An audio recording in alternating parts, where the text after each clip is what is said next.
African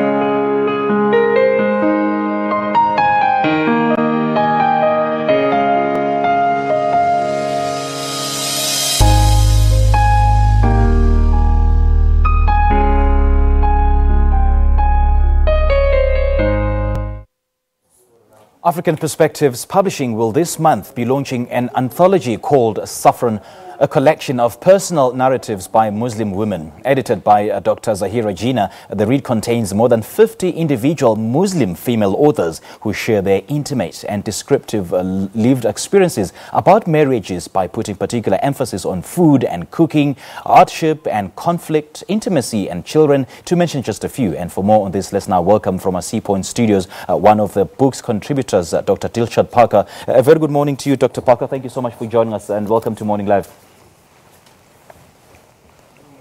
Thank you, Simpiwe. It's great to be in the studio. Just a clarification, I'm not a doctor. It's just Dilshad Parker.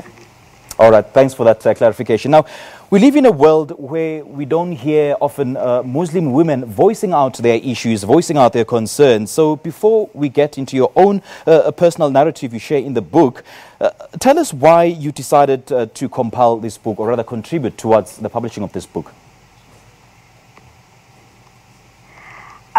It was actually purely by accident. I had been in touch with one of the previous authors.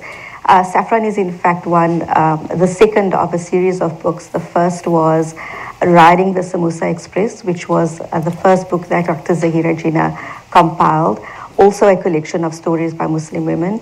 One of the authors from the previous book had invited me to submit an essay to the second book, and my essay was chosen to be included in the book. So it was a complete coincidence that I happened to be included in this book. But the writing bug had always been there for me. I'm actually a graphic designer by profession, but I had always been writing as well. It was great that this passion could culminate into being part of this book. Now, the burning issue here is perhaps the idea of infertile Muslim women, those who are not able to give birth. It's certainly not entertained, particularly in the Muslim world. And unfortunately, this is a yardstick by which women are measured. How do we change this narrative? Simpiwe, I think infertility is an issue that is not limited to the Muslim woman, which is what is nice about this book, is that the stories are so relatable, not just from a Muslim point of view, but just from a female woman point of view. Any woman can really relate to most of these stories. In terms of infertility, yes, I do believe the narrative has to change. I think there's still so much stigma attached to women who can't have children, but a lot of that stigma is placed on ourselves. We put a lot of pressure on ourselves to be able to have children. We measure ourselves against other women who are successfully having children, and the narrative has to change by society as well as by ourselves. Now, you yourself faced a lot of struggles in trying to conceive, to a point where you started questioning yourself, you started questioning your value as a woman and your spirituality. But then how did you overcome all that? Simpiwe, I had a lot of support from my family, from my husband, and I think it's so important that your partner is that kind of support for you. And if your support structure is in place, I think you can weather a lot. It's also, I was eventually able to become pregnant, and that was through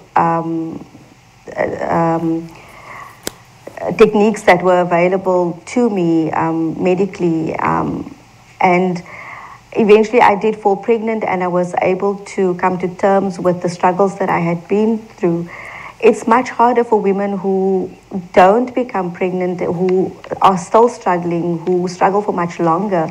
It took me about 5 or 6 years to go through this journey, to do what I needed to do, to have several procedures before it happened.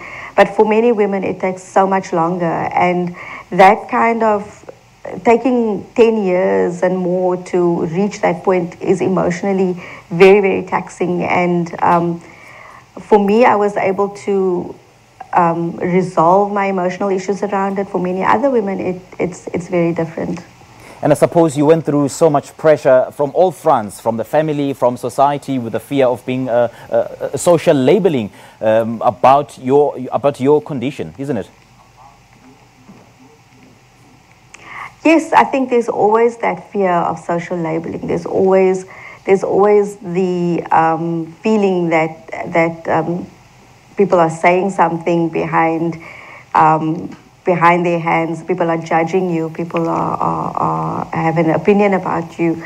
But I think what's worse is the judgment we have on ourselves, and that for me is the biggest narrative that has to change. Is that if we start talking about this, and if we start talking about the fact that we are more valuable than just this idea of having babies, then the narrative will change within ourselves and then within society as well.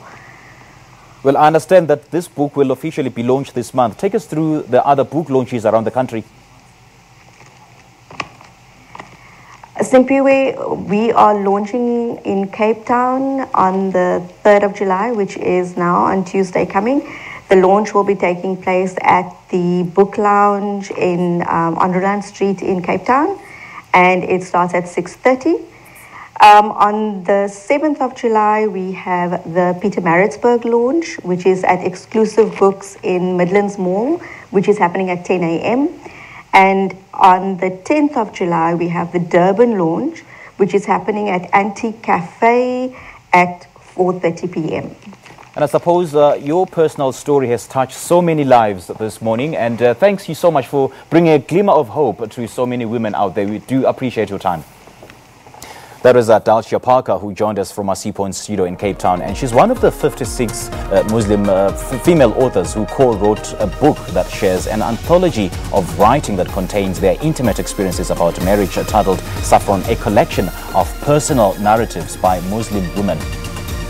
Well, you can also send us some of the books that you are currently reading or have read. All you have to do is simply to email, Instagram or tweet us a picture and the relevant caption of the Pick of the Week, Must Read for 2018, your current read, and the one you were hoping was going to be great but turned out to be rather disappointing. Tweet us at Morning Live SABC. But for now, let's take a short break now.